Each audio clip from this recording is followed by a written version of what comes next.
You could drop me on the moon and I'd find what part of the moon to make money out of, right? This is what I do. You drop me in a town with no money, I find out what land can be subdivided. My second trip is to find out who are the active developers in town and what do they want to buy next. And I just marry the two up. Somewhere between 200 and 250 properties a week we look at, around 1,000 a month. Over the course of a year, 12 to 18 properties. It's a big numbers game. How do you, when you're amalgamating multiple sites, is there a different strategy or is it the same time? I send over 20,000 emails a month. We send over 5,000 letters. What's the best way for me if I'm just looking again and trying to get my bearings of what I should pay? You don't have to build 1,000 blocks a year to make the same development margin. You can do it on a 1 into 2. You'll go broke. You'll be back selling shoelaces or whatever the hell you were doing before you got into property. If you don't find a strategy to find them and you don't find a strategy to qualify and disqualify. My name's Les Luxford and I am the landman.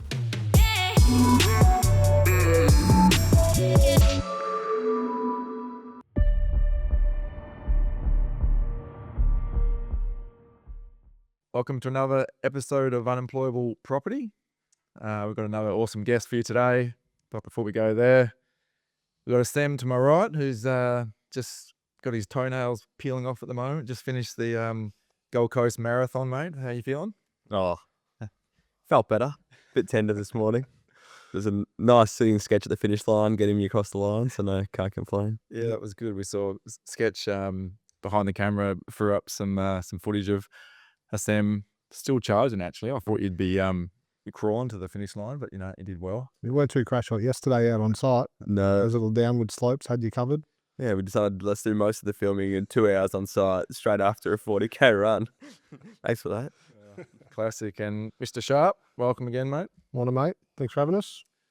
And we've got a special guest today, Les Luxford. So Les from Luxford Land, over 25 years, bought and sold over $2 billion. He's the off-market guru. But not only that, over 20 pro fights in the 80s and fought the world titles masters. So not a guy you want to mess with. And welcome, Les. Thanks for coming on. Welcome, Carson. Thanks for the invitation.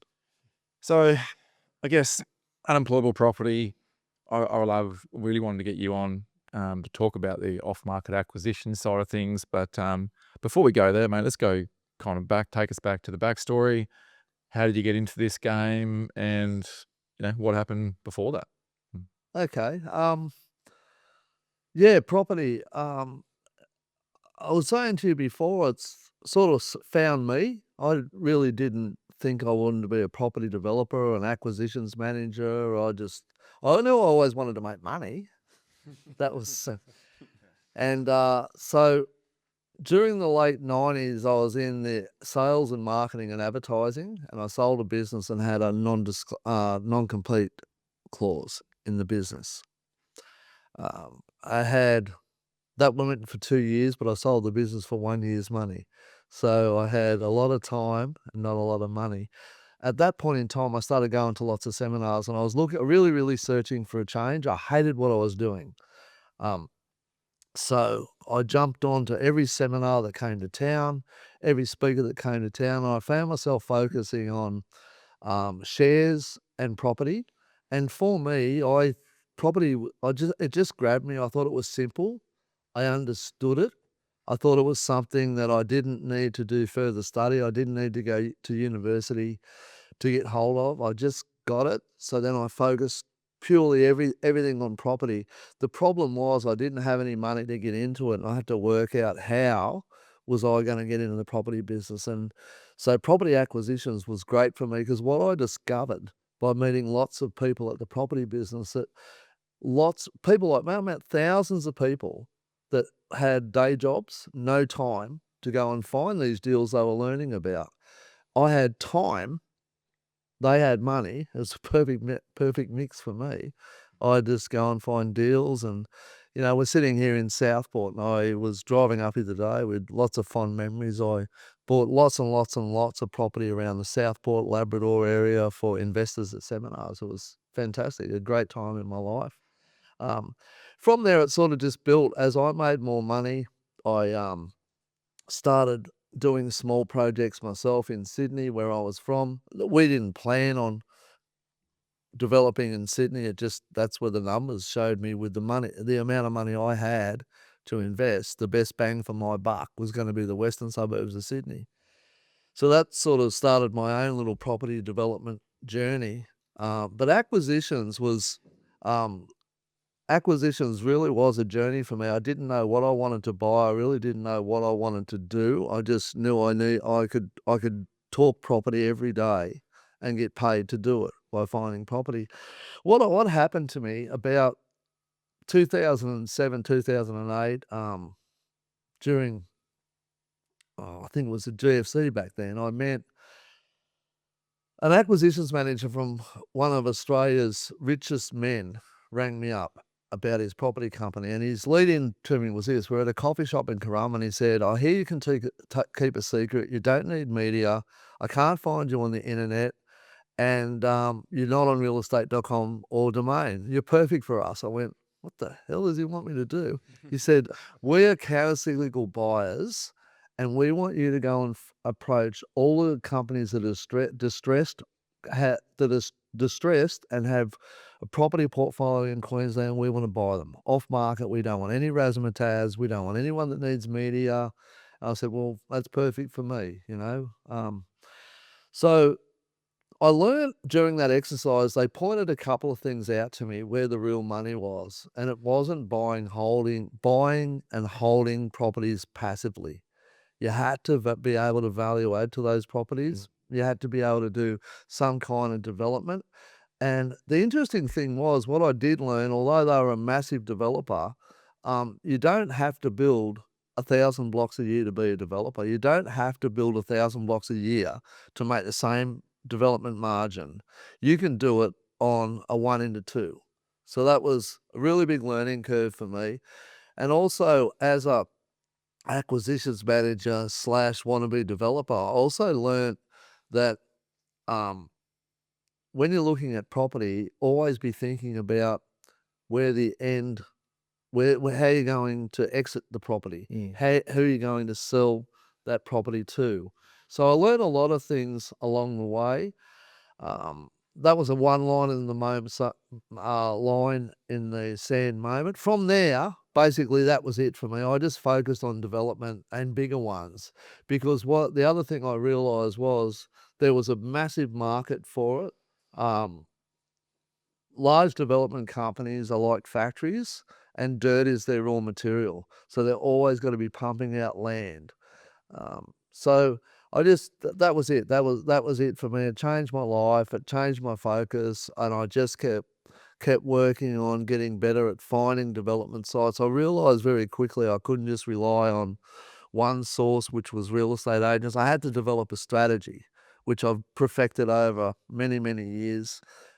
Develop that strategy which doesn't just rely on real estate agents, but I do use real estate agents. And some of my better deals in the last 12 months have had agents involved, but off market. I don't buy on market properties. I've always loved sports. There's a lot of synergy between sports and real estate, or sales and marketing. Persistence is the key. Prior preparation prevents piss poor performance. You know, you're always training, you're always learning more, you're always trying to get better. You're always trying to be better than the next guy. You're always competing. So that's a little bit about my journey, how I got here today. Along the way, I've done lots of things before property. In the 80s, I was a professional fighter. I had 20 pro fights in Sydney. I love sports, coached kids footy, fought for a world title, a Masters world title 2 years ago. Overestimated my ability and underestimated how far the time can remove speed and power. And so we'll just leave that one there. But yeah, it's been a bit of a journey. There's a little song called I've Done All the Dumb Things, and I did them all before I found property. And I've probably done a lot of dumb things while I've been doing property, because the more you do, the more mistakes you make, right? Hey guys, if property development is your goal, we've got a series that'll walk you through the core principles of property development. It's called Find, Fund, Develop. We've taken 4 of the most valuable lessons from our most recent Find, Fund, Develop event and turned them into a practical step-by-step series. You learn how to find quality development site deals, understand feasibilities, how to actually structure funding and execute your own project successfully. We break down real examples using real processes and practical insights you can actually apply. If you're serious about getting into property development, this honestly is the place to start. Head to www.unemployableproperty.com.au/FFD or check the link in the description. Now let's get back to the show. You mentioned the strategy. So obviously all those years of 20 plus years of going out there and pounding the pavement. What's the strategy? How do you find an off market deal? Yeah, okay, great question. So what happened, I love marketing, right? And there was a guy in the 80s and 90s called Jay Abrahams. There was lots of marketing gurus out there. So Jay Abrahams was one that springs to mind. And he always talked about having marketing systems where a lot of businesses, and I remember listening to a tape once, and he tape showing my age. I was walking Currumbin Beach listening to a tape. And he basically said, well, this is what most people think a business is, right? You get a shop or a factory and you put a sign out the front and you get a business card and you're a business and everyone's going to run to you. And he said, that's why 95% of all businesses fail. Now, I don't know if that stat's right or not, but I do remember he said that. And I thought, well, yeah, lots of business come and go, and that's what most business people do. And that's what I was doing at the time. And then he kept speaking about working with the top 500 companies in America, and the most successful ones were the companies that had a really structured strategy. So he had this thing called the Parthenon theory, and anyone can get it online, right? So what he was basically saying was, and he used this, he had a sheet, and he said, well, most businesses, they open and they have one strategy, one pillar. So their strategy, if they're in a high street, might be, I'm in a high street, I open my door, people walk in. That's it. There's no follow-up, there's no building databases, there's no after that sale trying to get them back into the store more often. So he had strategies around all that. So then he showed what a maximized business looked like, and it had 9 pillars. And it made a lot of sense to me because I'd been in construction, I'd run a small civil works company, and it basically said, well, if you've got a house, right, and you've only got one wall, well, the roof stay up and it won't, right? It falls down. He said, but imagine if you've got a house with 9 pillars and the roof sitting on top, will the roof fall down? Well, the obvious answer is no. You've got 9 things holding it up instead of one. He said, well, most businesses are like a house with one wall. They're only going to fall down. He said, so what I did, or what he did, he studied businesses, and he thought, what are all the strategies that any business should have in their business? And I was thinking about my business at the time because even though I loved what I was doing, I wasn't making a lot of money. And I only had one strategy of finding clients coming to me. I only had one strategy. My strategy way back when to find a deal was talk to a real estate agent. That was it, right? And I was, as it turns out, back then I was only making around the same money as a real estate agent. And, very few real estate agents make big money. That wasn't what I wanted to do there. So I looked at my business and I thought, what are all the structures I could put into place, all the strategies that I could put into place to attract property to me? So I could find property, so people would know to ring me. What were all the things I could do? So I developed these strategies, and some worked better than others. Some were in different cycles. Some worked better than others. In different suburbs, some worked better than others, but it all sort of revolved around, door knocking, letters, email. Like I send over 20,000 emails a month. We send over 5,000 letters.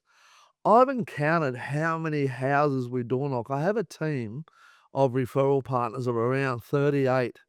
It's probably more than that now, but let's call it 38 last count of people that have got referral agreements with me, and I've trained them to go and find property. And I might say, hey, we need some property on the Central Coast. I've got 3 guys down there. They'll say what streets, what area, what zoning. We'll put a map together. They'll go and door knock. So door knocking, telephone work, emails, social media, referral partners. The one that hasn't worked the best for me that might work for some people, I did some radio advertising, mass media on 4BC.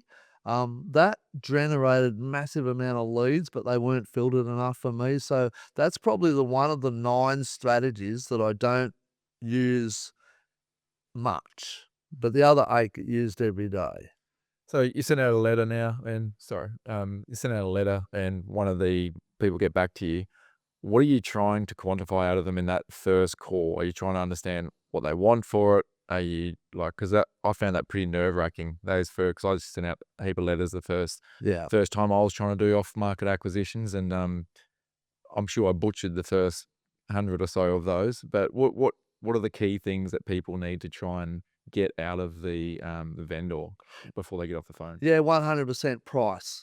Yeah. Everything's about price in that first phone call. So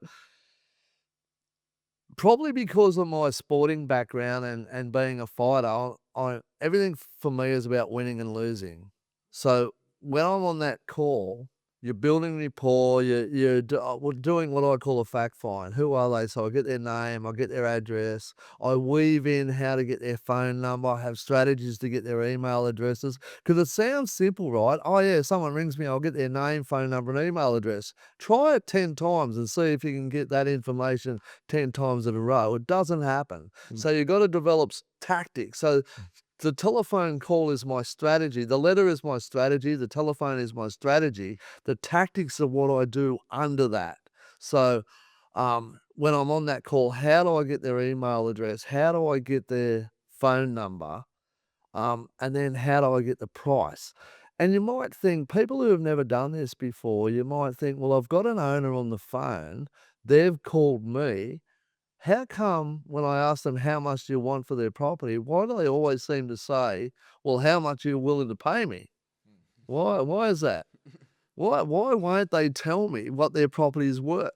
But that was my next question. It's a live That's auction. exactly what they say. So Yeah, it's like, well, you sent me the letter. You tell me what it's worth. yeah. And they'll say, oh, I got no idea. And then you give them a number. Like, oh, it's worth more than that. I was like, well, you do have a number because you. Yeah, well, look, the tactic around that, someone says, well, you tell me what your property's worth. And this is the honest truth, right? Because I'm a property owner. I have assets.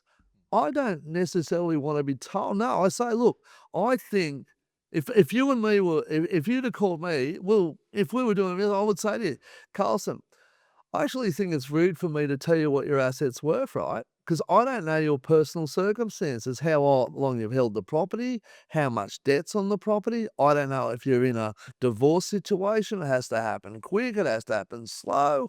I don't know what your wants and needs are. I just think it's ordinary for me to tell you what your asset was. And you know what? In 2026 with the internet, everybody knows what their property's worth, right? You must know what your property's worth. And you'll generally say to me, yeah, but I want you to tell me what my property's worth. So that's where I'll put the pause. I'll just put a pause on that part and I'll tell you what I've done, the backstory. Because I've got the address of the property, I've also done some research, so I know roughly what the property's worth. But what I learned early on was every time I said a number, someone said, nah, it's my property's worth more than that. So I just stopped giving the number, right? So then I'll say to them, look, you must know what your property's worth. I've never, ever, ever done a deal with an owner that can't tell me what their property's worth. No one's that dumb, right? They don't know what their own asset is worth. And to me, you don't sound like a dumb guy, right? And most of them then will flip over and say, they'll just tell the truth. They'll say, yeah, look, our property's worth $1 million, but our property has a swimming pool and it's 2-story. So we want 1.2, which has no relevance really to a developer, right? But they'll say we want 1.2, or they'll say we want 12.5, or they'll say we want 22.5, whatever the number is, right?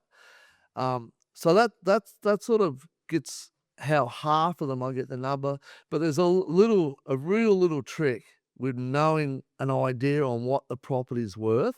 When you've got someone who's really hard and won't tell you what their property is worth, and it gets confrontational, I'll lean back in my chair and say, all right, Carson, you want to know what your property is worth? I'm probably wrong because you've just rang me, but I think your property is worth $1 million. I'll put a pause there. My research has showed me it's worth 1.5 to 1.8. Right? I'm saying $1 million. You can see it, and I sit back and laugh because I know what's going to happen next. You hear them yell down the phone and say, "You just want to steal my property. My property's worth $2 million." Right? And I laugh, and it all lightens up. I'll say, "Carson, I knew you knew what your property is worth. Why the hell did we have to do that dance? We now know what you think your property is worth." Yeah. And you know what? I agree. It's worth more than $1 million. But now we've got a number. Now let's talk. Yeah. So that's the number one thing. And it's funny, I get buyers agents every day bring me property without a number. I get real estate agents bring me a property every day without a number. And my response to them is, well, you know, how are we ever going to do a deal where we don't have a number? You know, when we were kids, right, we all had bombed cars. Well, I did, being a Westie from Sydney. Plenty of them. Plenty of them. Have you ever bought an old bombed car or ever driven out there on a Saturday without them saying, "Hey, my EH Holden's worth $800"? I wish I bought an EH Holden. 100%. Not today. But the reality of it is, you knew the number. Mm. The seller knew the number. Nothing sells without a number. How successful are those deals after you've poked the bear and agitated them? Yep, mate. Lots of guys. I remember one of my first clients where he's was based here in Bundall, one of us Gold Coast richest men. He said this to me. I'm in his BMW. We're driving to Brisbane. I found him a site. We're going up there. He says to me, "You're pretty excited about this stuff, eh, Les?" And I said, "Yeah." He said, "You want to make a lot of money from it?" I said, "Yeah." He said, "I'm going to tell you the truth." He said, "You'll go up lots of dry gullies." Mm. So even from those calls, I know we look at probably 40, 50 properties a day. So you can do the maths there. We've got 18 active deals on the go at the moment. I just recently did the stats. 18 active deals on the go at various stages over a 24-month period. And that's out of, say, 250, somewhere between 200 and 250 properties a week we look at, around 1,000 a month, around 12,000 a year to drop one good one out. Over the course of a year, 12 to 18 properties. Yeah. So it's a big numbers game. And this is where people like myself, and I'm not the only person who is a contract acquisitions manager, but people like myself become really valuable because we have systems in place to attract the properties. We have systems in place to qualify and disqualify, because imagine this, right? You're a carpenter, you've been to a property workshop, you want to be a developer, but you're working 40, 50 hours a week. How are you going to get time to vet 200 properties? How are you going to get time to find 200 properties? So that for me, I've created a niche for myself through having the time, experience, energy, money, and a big team behind me to do it. It's not just, I couldn't do it on my own. I have a massive team behind me. Yeah, wow. Les, I'd love to get a little bit into detail. You were sort of touching on, obviously, the phone call, the prep. A lot of their audience is actually trying to find properties, and most of them are in that acquisition stage where they've got a bit more time. Some of them might be a stay-at-home mum, working full-time and trying to do acquisitions in the background. Can you sort of run us through probably the research that you do before the phone calls first, and what does that look like? Because you said you've done a bit of prep. Yeah. And you know what you're talking to the client about before you get on the phone to them, and then walk us through the phone call and what you're trying to get out of it. But the price, is there a certain strategy about how you address them? When do you talk about price? Those little finer details, I think our audience would love to hear. Yeah, fantastic. Great point. Okay, so the first thing I do, inbound call comes through. We take an address and a contact detail. I don't push too hard. I don't start to talk price, terms and conditions on call one. Great. Right? I just get their name and address of the property and how I come back to them. We then do a 7-page report. So the report covers, so we do an ownership report to make sure that where Mary Smith owns the property, right? That's number one for us. And then we do a report that has a satellite image, zoning, environmental, flood, bushfire, koalas. So a 7-page report, and that, so I have a PA puts that together for me. And Kay will now disqualify and qualify. I just see emails come back and forth. She'll say, thanks very much for sending us through that property in Acmeville. It's a great location, but this doesn't suit us because it's covered in flood. So that's how I disqualify and qualify. With regards to pricing, there's 3 ways that I do that. So first thing is I look at that report. I go, all right, it's a 2-hectare property. It's got sewer and services at the boundary. It's got no environmental or ecological or flood issues on it. It's perfect for us, right? What is that property worth? So a lot of the time, because we're in the market every day of the year we're in the market, we've got databases on what's selling and what's sold and what we've bought. So we've got a square metre or a hectare rate. So we have an idea anyway, right? But for example, if we were buying property like in the Park Ridge Logan Reserve area, I was the biggest buyer of land out there for a number of years. Every big estate out there I put together. I bought, nearly $300 million worth of land in that area there. So I knew I didn't have to do any research. I just knew what property was worth there. But I've got a call yesterday that I've got to get back to for a property out there, and the market's moved on. It's been 18 months since I bought a property in Park Ridge. So what I now do, so the first thing I do, I look at What's the address of that one? where we was. No.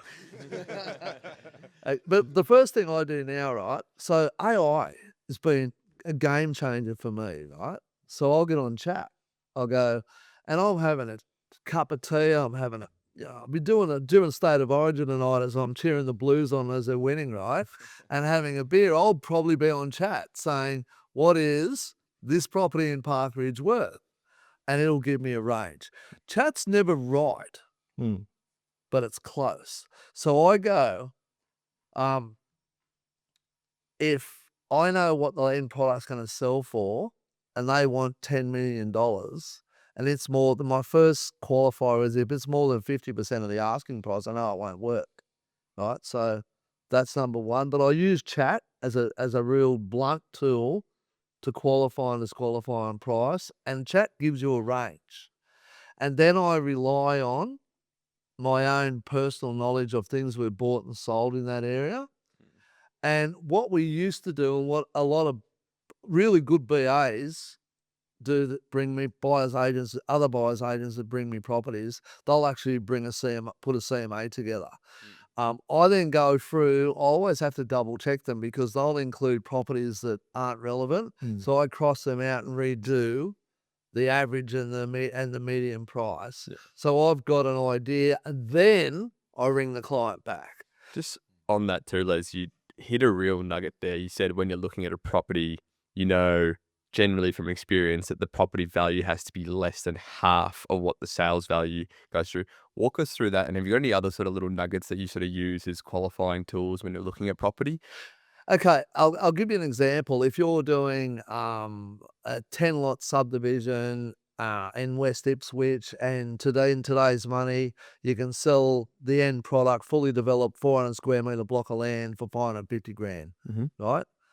Round it up. Let's just bring it back to 500 because of my maths, right? So you're at $5 million gross realisation. That's what you're going to make out of it, right? So you can't pay any more than $2.5 million for the land. Because there's nothing left. Correct.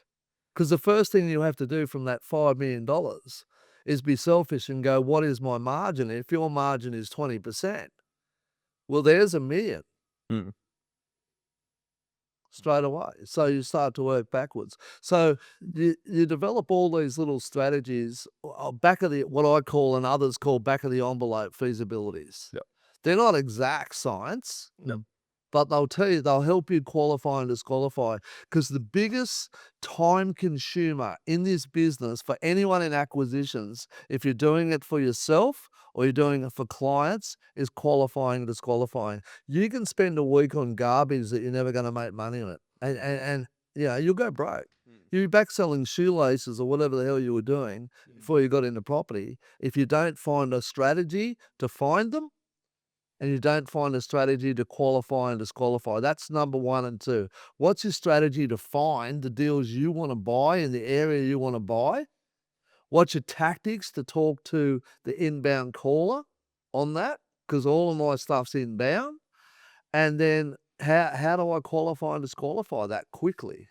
They're the real keys to this business. Well, then just, Sorry, you go. I was going to say, naturally then, Leds, you sort of obviously touched on qualifying, disqualifying. Assuming I know absolutely nothing about development or a really base understanding, how do I build that knowledge and how do I go about qualifying properties? Okay. The first thing you can do, there's this guy called Les from Luxford Land. You can give him a ring and he'll give you all the experience and he has all this training stuff he'll give you and sell you, and that's number 1, right? We'll give you the addresses. And on occasions, 6 beers in, All right. loose lips sink ships, right?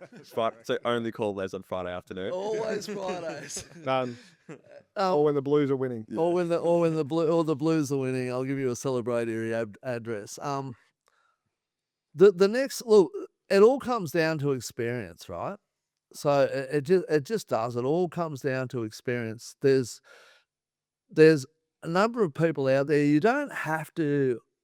And to be honest, there's not enough people with enough experience like myself to go and do it for everyone, right? But there's people like myself that will show you how to do it for yourself. DIY for finding development sites, including scripts and what to say and what to do. If you're starting from scratch and you do want to do it yourself, you've got to be prepared to make some mistakes. Right? Remember I said, that little song I referenced, I've done all the dumb things? That's what I was referring to. Not drinking too much and giving addresses away. That's not what I was talking about. I was talking about just making mistakes. And sometimes you just got to make a mistake to learn. And I find that too with startup developers. They're so fixed on getting their margin and they've never done a deal. They're never going to do a deal. Make a mistake. If you make 10%, that's okay. If you do $1 million acquisition, and after you develop it, you make $100,000. For a lot of people, they're not making that in their full-time job. And I have people arguing with me on the phone about their feasibility. I say, well, it's up to you. I'm not going to force you to buy it. But you've got to make mistakes. If you're going to do it for yourself, try and get as much help as you can, but be prepared to make mistakes. Yeah. So you spoke a bit about price, probably the other equation there, because time kills all deals, the holding costs, obviously. So terms, let's speak a little bit about terms. So, we've had that conversation on the phone and now you're going off to the developer saying, hey, I've got someone at 1.5. How much do terms come into it? So yes, I can get to the price, but what, 12 months settlement? I suppose it comes back to what you said back at the beginning, their circumstances, finding what those are, because if someone needs to move on, they've been there for 20 years, which a lot of development sites people have been there for a long time. Sometimes they are actually open to longer terms. So you want to kind of just explain the terms and what have you seen work when it's not just been about the price? Yeah, it's usually not always just about the price. It comes down to the terms. That's a great question. It's funny, I was with some new clients yesterday out at West Ipswich. And he said to me about terms and conditions. And I said, well, what are you looking for? And he sort of went blank. He said, well, what can you get? And I thought, well, your basic starting point is you've got to get due diligence. So every deal, because I just know I'm not buying houses, I'm not buying units, I'm not buying factory unit, I'm buying development sites. And to turn something into a development site takes research, time, energy, and money. And if you don't get that combination of things right, you don't have a development site, you've bought an overpriced cow paddock Mm. or an overpriced house. So the basic structure of the deals that would be in my drawer at the moment, every one of them have a due diligence period. Even if someone brings me something with the DA, this DA approved, I start negotiating about due diligence because my consultants or my clients' consultants have to review the DA. Mm. Right? So if you're a developer, you really do need to be, whether you're a big developer, small developer, experienced developer, startup, you've got to be buying due diligence. And that, I did say buying because it costs money. Time costs money in our business. If someone wants $1 million today for a house that has development potential on a 30-day settlement, you may have to pay 1.1 to get your terms and conditions for that same house. But you'll get 30 to 60 days due diligence.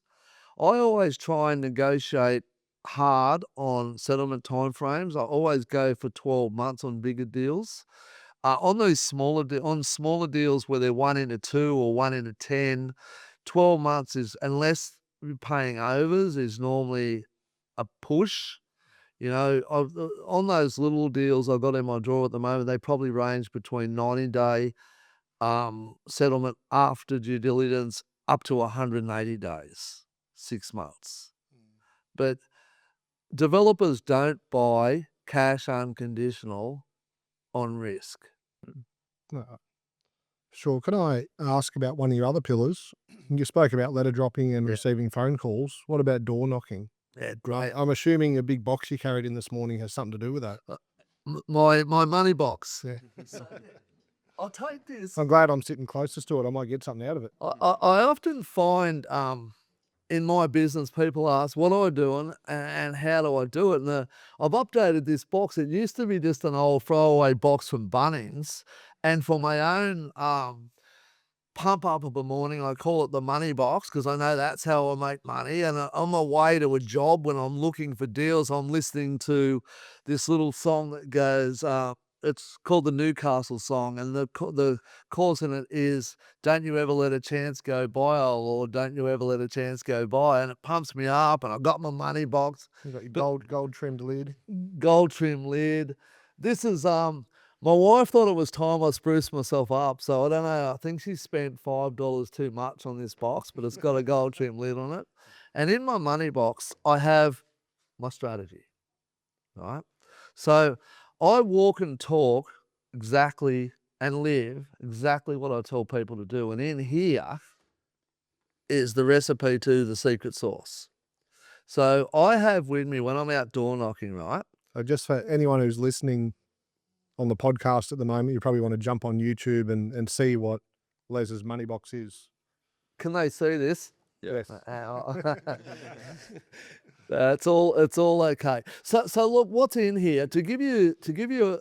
I have different strategies with letters, right? So I know when I go to the letter box, and you open up, there's 100 white, 10 letters in there, white envelopes, all the same, all vanilla, marketing, ATO, whoever send you a letter, right? The other agents. The other agents. Mona. There's nothing exciting, right? So when I'm out door knocking, if somebody's not home, I don't want to waste the trip. So I have blue envelopes with me, or green envelopes, or red envelopes, because when you see one of those in your envelopes, what do you think? I've been invited to a party, right? Always gets opened first, right? So I always have one of those with me. I carry one of these just for demonstration purposes, an express post prepaid envelope.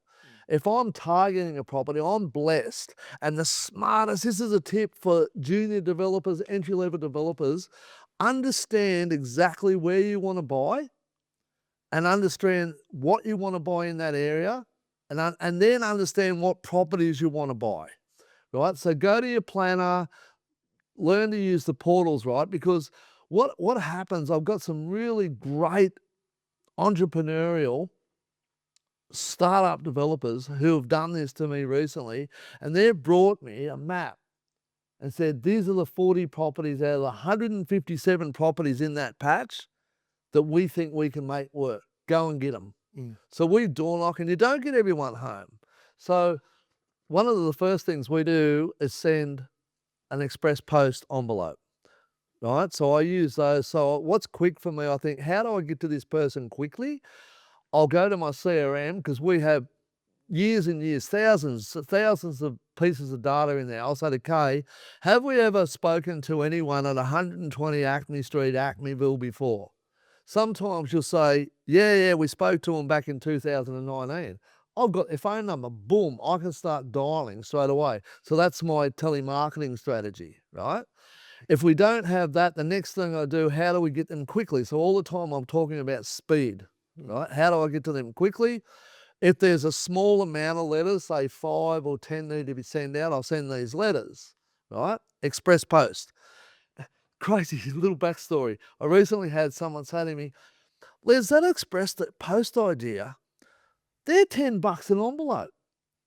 $50 I had to spend to send express post out. I said to him, $50 and you want to be a developer and you're whinging about spending $50? You might be in the wrong business. But then I said, what will you make when you get one of those deals? And we did the maths. I said, $50 is nothing to get one of these people to ring and buy a deal. So I use coloured envelopes, express post, letters, always try and be different.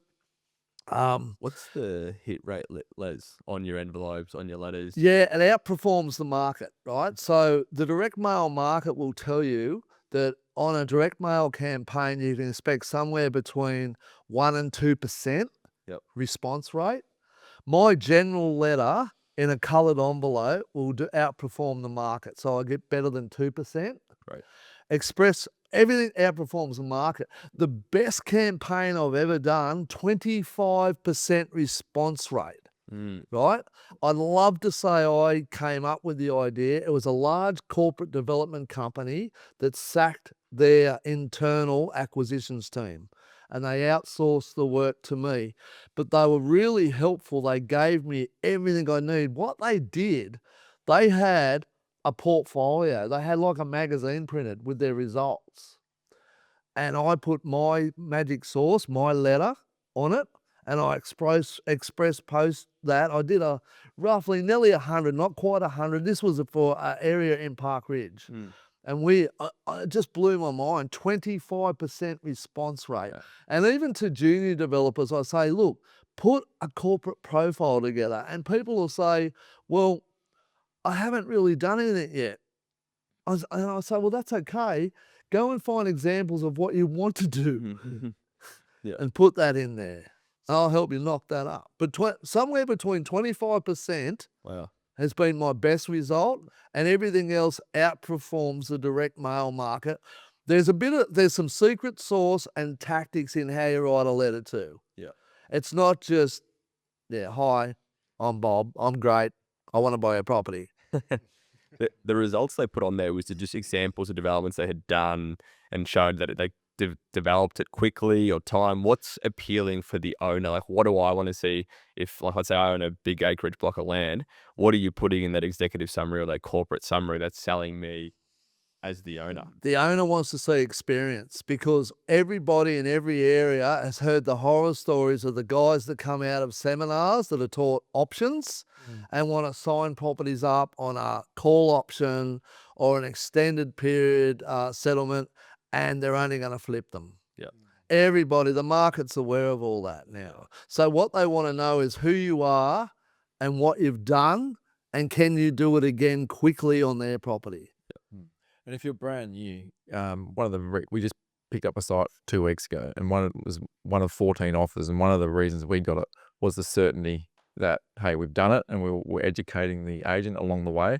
But if you're brand new, is it just about making your offer as appealing as you can to get that, or give them some kind of certainty that, hey, I've got, I'm working with someone else that's got the experience? How would you sell yourself in your first deal? I mean, you mentioned obviously having your your website, which costs nothing these days to Yeah. put together with some bits and pieces on there. Yeah. Is there anything else you'd do?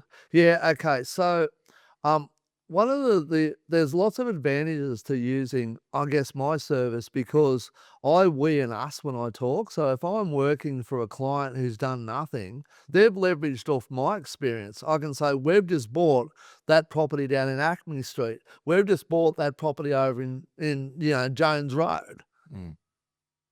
You know, Yeah. so they're leveraging off all the deals I've done, and I can show my portfolio.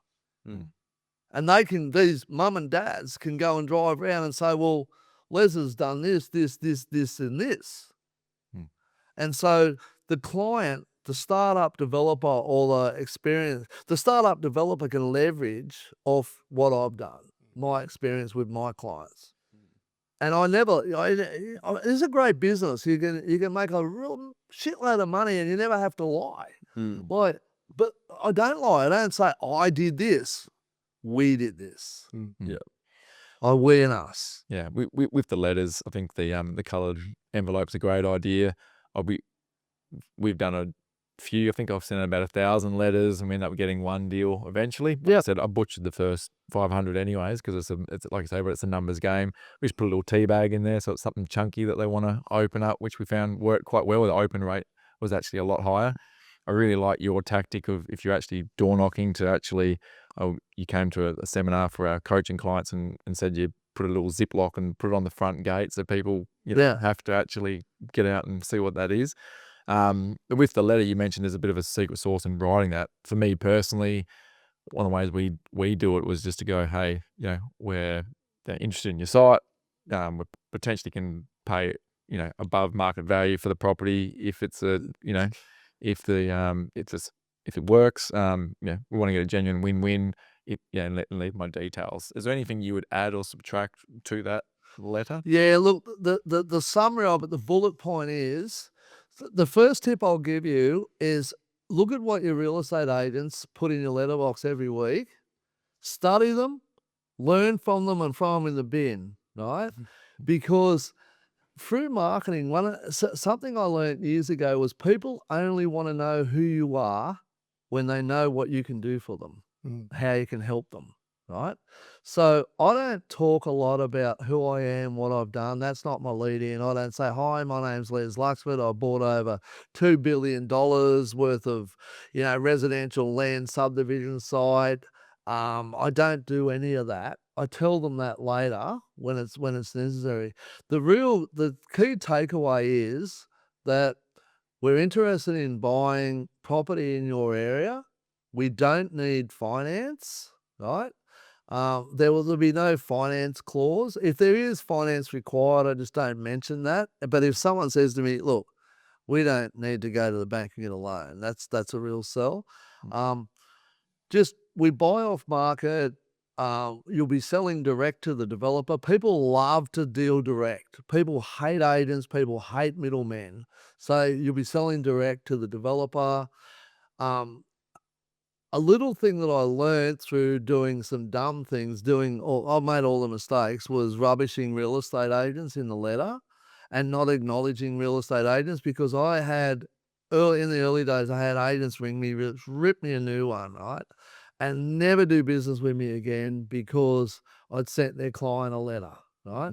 So I always acknowledge the agent. I say, what we're looking for, we're developers. We like your area. You'll be selling direct. And I'll give you the line. It goes something like this. If you have an agent that you like and trust, feel free to pass my name and number to them. Have them call me. Love to have a chat with them, right? So all that stopped, all that negativity from agents, once I started putting that in there, because agents will ring me. And what I found too, people where English is not their first language, it was really helpful. A lot of times they'd hired an agent because they were frustrated, dealing with Aussies and Aussies like myself who English is actually their first language, but a lot of people think it's my second language. I speak it so poorly, right? So a lot of times it's agents that are helpful. So that's a real key. Don't rubbish agents. Don't write your letter like agents. Don't talk about yourself. Talk about what's in it for them. We can buy your property direct without having auctions and people going through your properties on the weekend. You'll be dealing direct to the developer. We'll pay you the highest possible price. That's another key line in there, the highest possible price. You're not saying you're going to be stupid. You are going to pay the highest possible price that you can pay, right? So they're little nuggets that I put into my letters. My letters over the years, if I look at letters that I read maybe 20 years ago, I cringe. And I look at the ones today, I think they're great. But I tell you, in end of the year, I do 6-month reviews of all my marketing. I'll cringe and go, why were you saying that? Marketing evolves. As you evolve and the market changes and you get smarter and more clever, and you hear things that other smart people do, right? You think, I'll incorporate that in my letter. Yeah, for sure. What's the strategy look like when you knock on the door? So when you're walking up to the place and they are actually home, how does that conversation? Yeah, it's a difficult one, right? It's a really difficult one. I had a circumstance yesterday, a guy with a big dog. He comes out, he's just angry. You can tell he's angry at the world. And so I just said, hey, how you going? I said, my name's Les. I'm just looking in the area. I'm looking at maybe buying some properties in the area. And I'd say, are you the owner? He'd say, I'm the tenant. I'd say, oh, you love living here? And I just started a conversation with the tenant. And it turned out really good in the end. He locked his dog away and he let me walk the property. And he let me bring my clients in or out the front. He's a tenant. Well, he has no interest in selling the property. He has to move, right? But it's just about building rapport. I don't jump straight into price terms if I've got an owner. If I get an owner, I just, we're thinking about buying some properties in the area where at the moment we're in discussions with one of your neighbours. That's a real good one because I'll say, oh, which one? I'll say, oh, look, we actually just bought that property around at, 15 and 17 just around the corner. And they'll say, oh, Mary and John. And I'll say, yeah, we just bought Mary and John's. Do you know them? So it's all about just building that rapport in the beginning. But you always have to, I find, just be ready to introduce yourself, start to build rapport. And look, I'm pretty street smart, so you just need to read people. If you go out there and you're stiff and you've never done it before, you've got to make the mistakes. You're going to get bitten by dogs. I've done all that. You're going to get attacked by dogs. You're going to have Rottweilers on your car. I've done all that. But, you get smarter as you get older. Excellent. Is there anything else in the box here you want to show? Probably.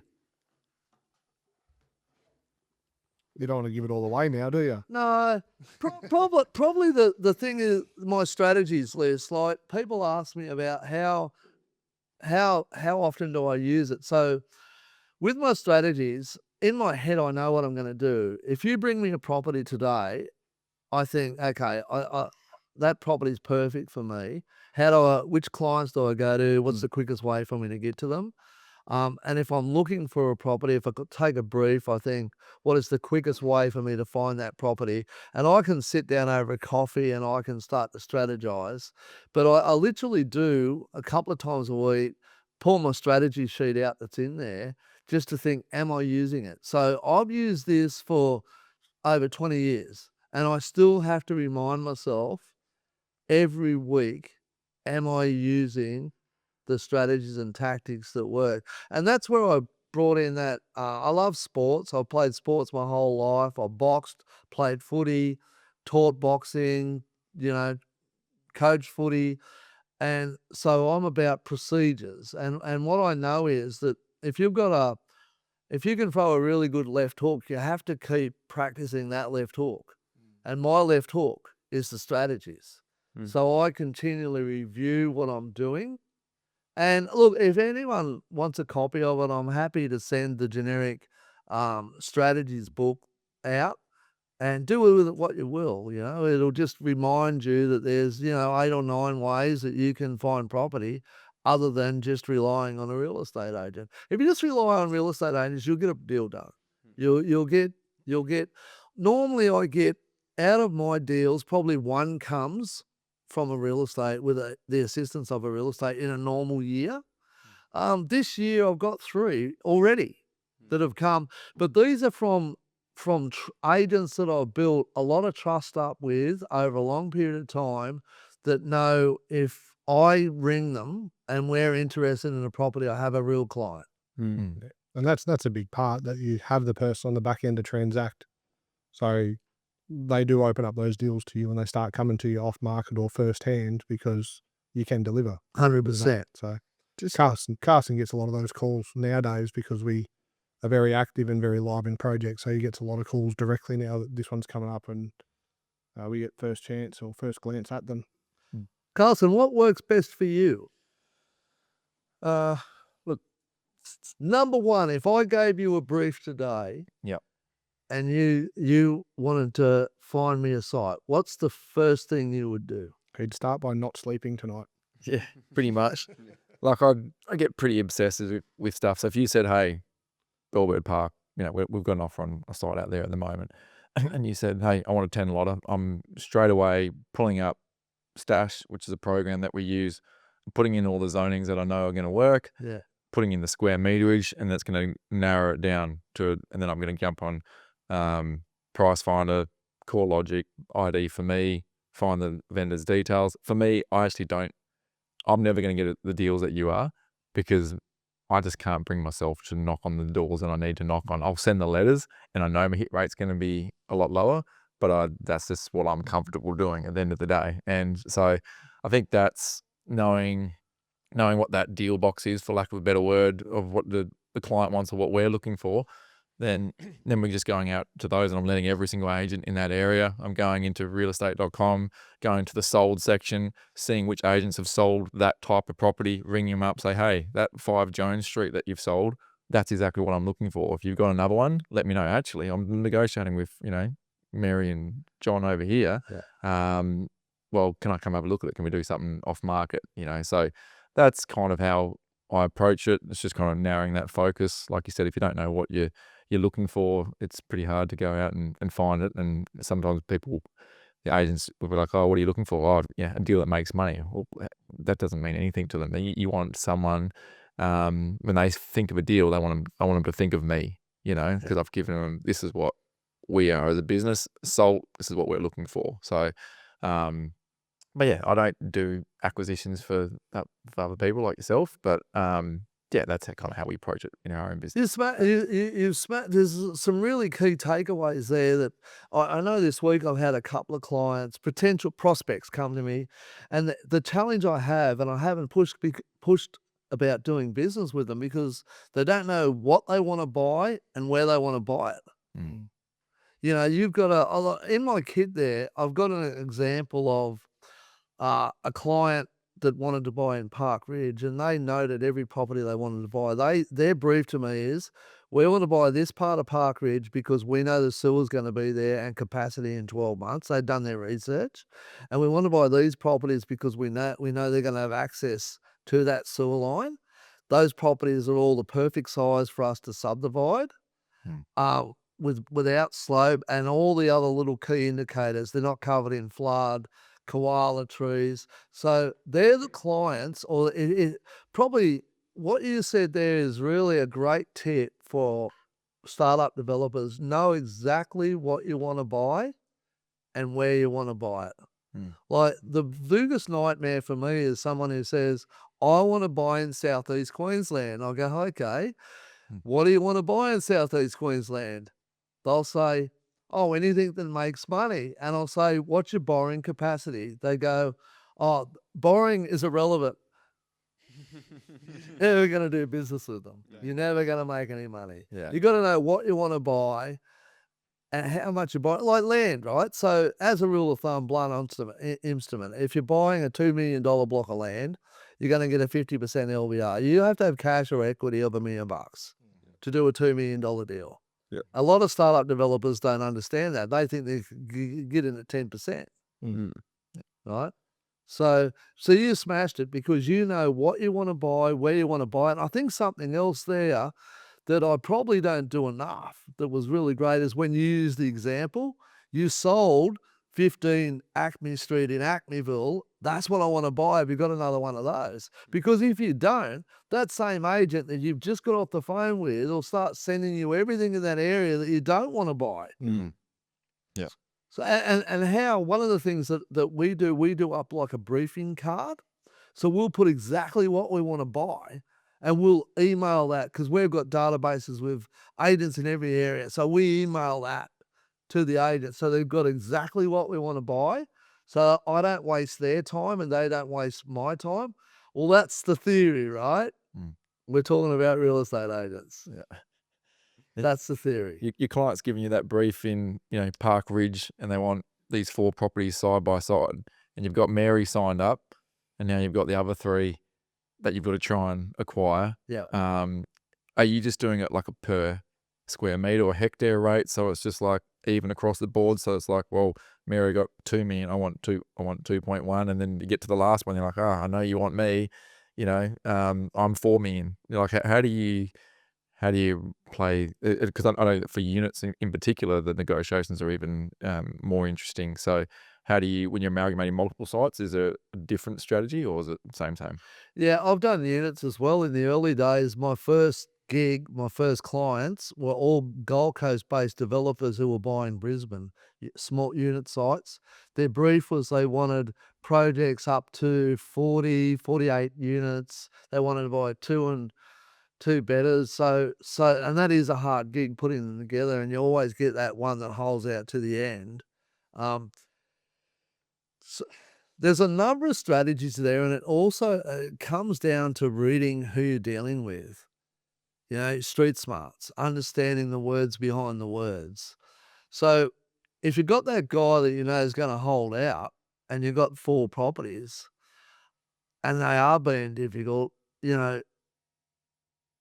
I'll weave in my negotiations with those guys that there's only so much money to be spent on this project, and you might miss out. You might be not part of this. And then they might say, well, that's okay, I'll sell it to the next guy. I'll say it'll be harder because you only got 5,000 square metres. With your neighbours, we have 4 5,000 square metre blocks. We now got 2 hectares. So it is a challenge. It's just reading the room, so to speak, reading who you're talking to. I generally don't like getting groups together all in the one room. I like to negotiate property owner, one at a time. People are less confrontational. People in a group, I could say, I laugh at, with my team. I say, you get people in a group, they've all got the pitchforks out. 100%. They've all got them out. As you're walking, you can feel it as you're walking down the driveway. They've all got the pitchforks out. It's just reading the room. On that too, Les, at the start, you sort of said that you've got referral partners and people that you've trained to do acquisitions for you on your behalf. Again, a lot of our guys love acquisitions, love it, breathe it, want to do it. What are you teaching them and how are you training them? Is that something people can do and they can give you a call and they can be your referral partners? How does that work and in what sense? 100%. It's built perfect for guys like me at the beginning that love property and had no money. If you want to participate, even if you want to learn, it's a great way to get started. And a lot of the people that are referral partners to me are property investors that have run out of capacity who hate their day job. Like I got a guy, right, who works for me. He works a day job. And he does this for me. He's made, in commissions this year, he's bought 4 properties in a North Brisbane suburb for townhouses. He's created $200,000 in commissions. Yeah, wow. And we do a split. Well, he's made $100,000 part-time. It's just come back from overseas, an extended trip overseas. Yeah, wow. So the answer to your question is, I'm always on the hunt for educated acquisitions managers like myself that want to work in with me, Mm. and I do train them. Yeah.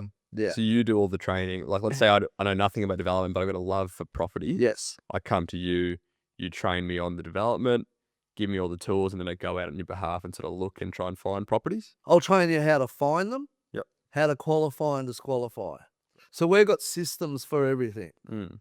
Yeah, we've got a thing called, for example, we've got a property at a glance that we'll send. If you were working with me and you said something through, we mentioned Bellbird Park before. If you said something through a Bellbird Park, we would do up a 7-page report on that. And I'd say, you know what? I think that one works for me. Here's a copy of the property at a glance. Mm. And we'll send that to you to fill out. And that covers things like, what do you think the property's worth? What does chat say it's worth? What does the agent say it's worth? So a lot of it's about what's the property worth. Yeah. So yeah, it's a great way for people that are either new and can't get finance, Mm. or they're existing developers, investors that have run out of capacity, but they still are looking at property every weekend like I was. I was going to open homes and my wife's saying, what are you freaking doing? We can't buy any of these things. This is, 26 years ago. Why are you at open homes every weekend? I just love property. But the funny thing, what came out of it for me was, it's amazing what you think about. I remember I used to lay in bed and think to myself, I wish I could do this every day. And remember, $1 million 26 years ago was $1 million bucks. Was $1 million bucks. It was good dough. I'd say, and I just really want to know. I hope I could make I wish I could make $1 million a year out of this, and I could just do it all day, every day. And I used to think about that every night, and then the opportunities turned up. Yeah. That's perfect. And then, so natural progression, I come to you, I train, let's say I make some commission capital. Is there a world then where I go and do my own developments and it's a little progression into sort of acquisitions? Is that what you sort of 100%. 100%. It'd be crazy if you don't. Yeah. Great. It's like that's like not wanting to be a developer is like being in a footy team and never playing the game. Yeah. Or being in a boxing gym and never having a fight. Mm. Have you done your own developments, I'm assuming? All small, yes, yeah. And how have they gone? All great. Any horror stories? No. I'll give you a great story. And people are talking about the market at the moment, right? And they're talking about, where to buy and what to buy. And so the second portfolio I built, was all in the western suburbs of Sydney. And we went for that real entry-level stuff. So I started buying houses. We bought 6 properties in Mount Druitt, where I grew up. We didn't go back there because we loved Mount Druitt. We did massive amounts of research. And the first one we bought, we already had a pre-approval. So that's what we had to buy. That's all we knew we could afford. But I thought, we want something to value add. So we bought a corner block. And we were able to put a granny flat on the back, and the house was a fibro ex-housing commission house. So our value add was to renovate the house and put a granny flat on the back. Now, I've been selling things down. What I'm going to do with that one, as the zoning changes in the future, I'll put a little block of units on it. Yeah. And maybe buy next door as well. But out of that portfolio, the last one we sold was in November. I sold a property in Lucina Crescent, Lethbridge Park in Mount Druitt. It was an old fibro that I renovated, put a granny flat on the back. I bought that for $280 in 2014. I put the granny flat and all the costs are 120-ish. So I'm at, where am I at? 300-400 grand. I looked at the long-term cash rate and people talking about interest rates. I thought it might not get much better than this. I want some cash to do some other stuff on my own. And this was November of last year, so I put it to the market. I never buy from auction, but I use auction to sell. So I sold through auction. I put a value on it of around $950. The agents tried to lowball me and tell me it was worth $850. That's what they thought. They were conditioning me at auction. I said, I'm not selling it for less than $950. So we all agreed to proceed. We got $1,209,000 for that property. And that's, we've still got we've still got 2. We've sold 4 down there now. And they've all been like amazing success stories. We bought the worst area, the worst suburb in the strongest city in Australia. And we looked at infrastructure as close to railway, close to all the stuff you've got to have. And it's just been an amazing success story. There was a horror story twice with that same property, which is a hint for passive investors and small developers. Landlord insurance. We had 2 tenants from hell who should have been on a current affair that destroyed those properties. But I stay in my lane, right? To answer your question, I'm comfortable doing those things. One of the things that I was conscious of, I had been asked a couple of times when, particularly when a large developer hires me, they'll say, "Where are you investing?" And I learned what that meant. They didn't want to tell me where they wanted me to find property and me go buying the neighbouring properties. So I learned to say, look, if you're buying in Park Ridge, I'm not, whilst everyone working for you. Yep. And if something comes along, I'll always give it to you first. And if you tell me it's too small, then I might look at it for myself. So I don't compete with my clients. Yep. So it's exclusive. Yeah. I come to you, you're looking at that area just for me. Yeah. You're not going to find 5 developers, for example, that are all looking at the Bellbird Park example. You're just going to try and have one developer or... No, normally you'll make no money. Yeah. Because not everyone sees a property the same way, right? There's never so I'll have, we'll use Bellbird Park. If you said to me, I want to buy Bellbird Park, I had a situation yesterday, client said to me, am I the only one you're buying here for? And I laughed and said, probably not, I'd go broke.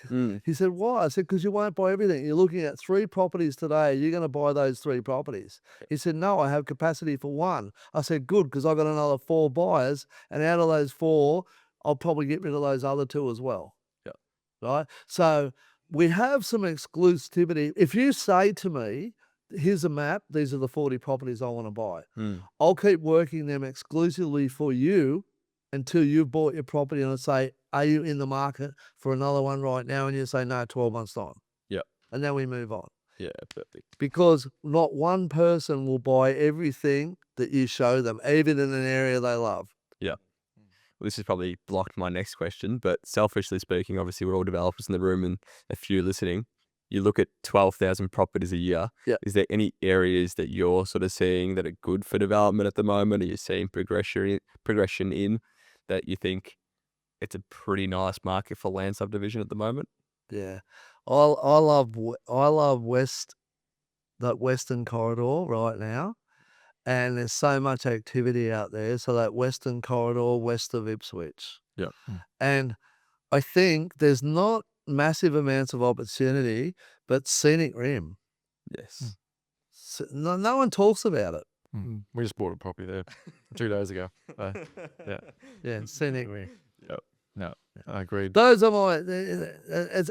I got asked this question a couple of times since I've been back. I've been away for a fortnight, and I got back on Monday, and so the phone's been going nuts, and particularly startup developers. Where would you buy? And that's it. And they're my 2 areas right now. I think they're highly affordable with an exit strategy. Probably the last one for me before I got my final question. We're talking a bit about terms before, and I've learned a bit off of Sam, from the big end of town, how some of the big corporations, big development companies kind of use terms that I hadn't really thought of.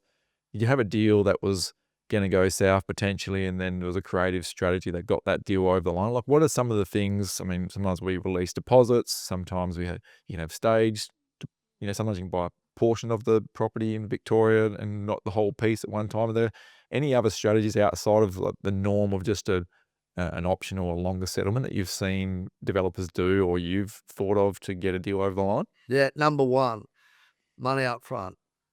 So the number 1 rapport builder, and I actually think, I believe if I was on the other side, if I was a seller, I would love a buyer to say this to me. Look, we're going to need a due diligence period, but what we are going to do, because we are doing that due diligence, we are paying you a little bit over, but we need to understand it's a development site. We're going to pay you initial deposit, which will at least cover your legal fees so that no one's out of pocket on this deal. So we're going to give you $2,500 non-refundable to cover your legal fees so you won't be out of pocket. And what actually happens is an unexpected consequence is that when I put my letter of offer through, and I actually put that on my letter of offer, and their solicitor sees it, their solicitor buys into the deal. Because the solicitors, firstly, you've got to Their get... fees were 2,000, just went up to 2,500. Yeah, it happens all the time. It happens all the time. Yeah. But the solicitors buy in. That's good. And you need to get the solicitor on side, particularly when you're using a put and call, right? Agreed. Yeah, we release a lot of the deposits after the DD period as well. It's like the next 100%. We're waiting 12 months, but hey, here's $100,000 or here's $200,000. And yeah, look, very, very few. Look, I have people that say, no, we don't want no exposure. I say, well, we're not going to get a deal. How are we going to lock this up for 12 months with no benefit to the other side? There's got to be benefit to them. If you're going to, and at the end of the day, that property's off the market. If you buy a property for $1 million today, look, the reality of it is the market's still going to go up. If it goes up, a property that has development potential will be worth $1 million today will be worth at least 1.1, just sitting there, right? So you're going to make $100,000. Why wouldn't you pay $50,000 non-refundable released at the end of due diligence for a deal you know that's going to happen, and get the deal done? Because at the end of the day, so how many times, let me ask you this in the room, right? We're all smart guys. If I said to you, give me $50,000, I'll guarantee you'll make $100,000 ironclad, and it was sound, how many times would you give me $50,000 if you're going to get $100,000 back? Every single time. Every time. Every time. And that's the analogy when you're working with a developer. But again, it all gets back to, and this is the biggest tip for startup developers, sometimes you've got to take a chance. You might not make your $100,000 or $200,000 out of $1 million deal. You might only make 100, but you made 100. And sometimes you've got to put things at risk. You've got to risk a deposit up front to get your due diligence period. And then at the completion of due diligence period, you're going to be happy with your consultant's advice, and you're going to trust yourself and go, bang, hit the go button. All right, I'm going to release $50,000, but I'm going to hold this for 12 months while I get my DA. So you're value adding the whole way along, and that costs money. You're value adding, you're getting time, so you're getting natural capital growth, and the DA is going across the property, which again increases the value. And essentially, if you've got 2.5 up front and 50 after D and D, you've got $52,500 in the deal. I'd just say to people, risk what you're comfortable with, though. Yeah. Not risk everything for the hope that it's going to go through. Like, we did a lot of early 100%. We did a lot of early projects that were all joint venture because we didn't have the capital. We couldn't have put up $50,000 to lose. Yeah. In a project. So our company, and we started in doing this by doing mostly joint ventures because the people we're working with had more knowledge than us and more money than us. Yeah. It's a great point you make. So, I said earlier on, I never tell my clients to buy a property. I give them all the information, and I'll lead them to the shoot. Whether they walk through or not is another thing, right? But it's a great point you make. If you can't risk that money, you probably shouldn't be at that size deal. Do a small deal. And so with my clients, I'll send them a sheet. So I'll say, I want to buy number 4 Acne Street, Acneyville, right? So I'll send them through bones of an offer. I'll say, what's your initial deposit, due diligence balance deposit, settlement time frame, other terms and conditions. So I don't even say to them about the non-refundable deposit. I get them to write bits down, and then we'll have a discussion about what are you thinking about the initial deposit. I notice you've got no initial deposit. And I'll talk to them why I think it won't float, because I've been talking to the other side. And I'll tell them what I would do. I would advise them if they were my family. This is how you get the deal done. But I always put the caveat on there. But I work for you. You give me your instructions, and I'll go back with your instructions. What I'm telling you is, after speaking with the other side, what I think will get the deal done. Do with it what you will. Let's go. Any other questions, boys? Yeah, I've just got probably one more. We've touched obviously a lot on the acquisitions and how to get in front of people, how to get people to answer the phone. Let's say you're in a stern negotiation. Have you got any sort of negotiation tactics or anything that you sort of use when you're in the room with a buyer that sort of helps you get across the line, or if they're pretty stuck at a number, what are you using to negotiate at that point in time?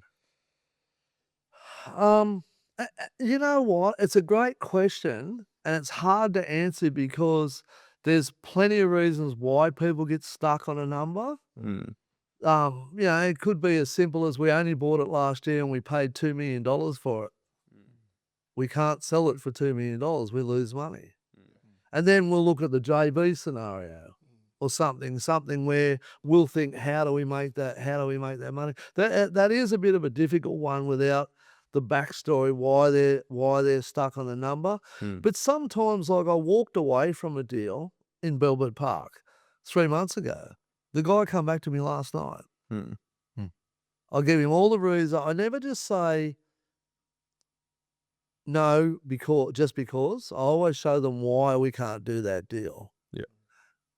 We did the same thing. It's a huge sort of factor, again, of taking them on the journey It's a journey. and actually explaining what we're trying to do and how it looks. And the sort of, sometimes we even give them a lot design and go, hey, this is what we're going to do or what we're thinking of doing.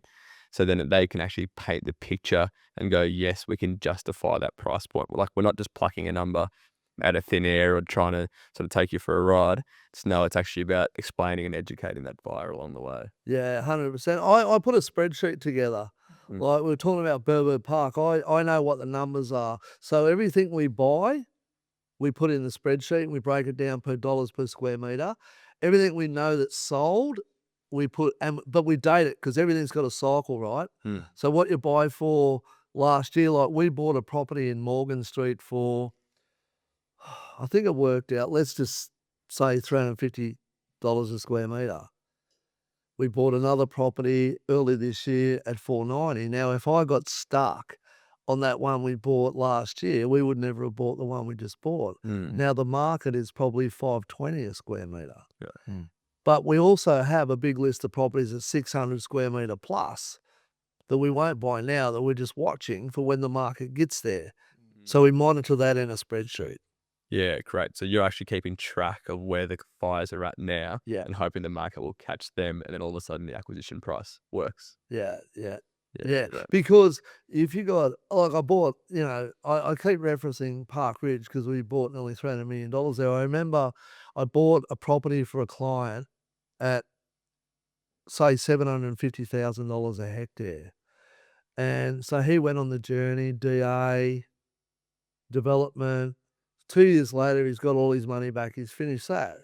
So he comes back and he wants to buy another property. And it was difficult because he's thinking the market's still at 750. But I had to show him the market had moved on.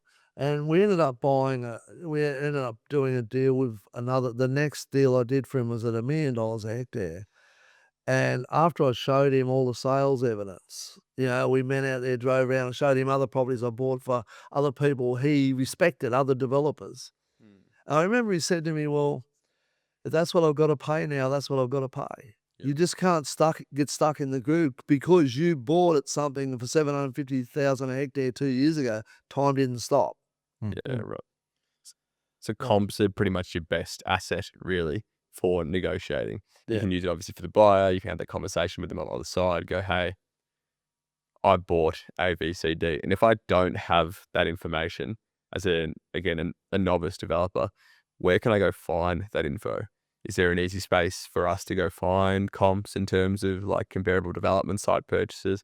Is there a good place for people to actually just look and go, hey, developers are buying sites for X amount of money in, let's call it Belbert Park again. Yeah. What's the best way for me if I'm just looking again and trying to get my bearings on what I should pay? Hey, really great question. This would be the steps. If you were my brother and you asked me that question, this is exactly what I'd tell you to do. Get a map of Belbert Park and learn to use PD Online, the council website. And now hatch out all the areas that aren't zoned for development. So now you've got Bellwood Park, and I'm just picking a figure, 500 houses. So straight away you've disqualified 250. Now you only have to worry about 250 of those houses. Then what product do you want to build? Is it townhouses or land subdivision? So if it's townhouses, are you doing a 4,000 square metre block? Or land subdivision, is it an 8,000 square metre block or two houses side by side, right? I want to do townhouses, right? So, okay, so anything over 4,000 square metres potentially can work for you. You might disqualify another 50. Now you've got 200, right? So you've got those 200 houses, right? So the next thing you do, I always say, and people push back, they don't want to subscribe to things.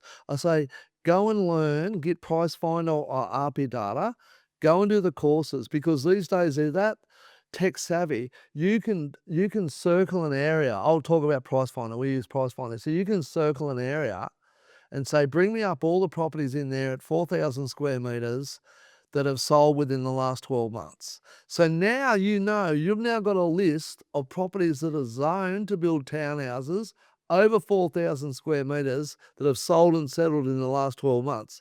That'll give you a gauge. Perfect. That's my advice. You can't go into an area without understanding what the value of the area is. You'll never do a deal because all you're thinking about is what you think it's worth. It's gold. No, that's awesome. And we could sit here for another hour doing it, but we've gone over already. So I've got one. And coffee. Yeah. One final one for me, a bit of a random one. Have you ever seen the show Undercover Billionaire? I have. You have. So you get the concepts of, for anyone that doesn't know, basically they take a billionaire, they pick him up, change his name, chuck him in a random town, and he's got, I think it's like 3 months to make a business worth $1 million. Yeah. So if I was to pick you up, change your name, you lose all your contacts, you lose all your people out there doing the deals for you, there's just you. Yeah.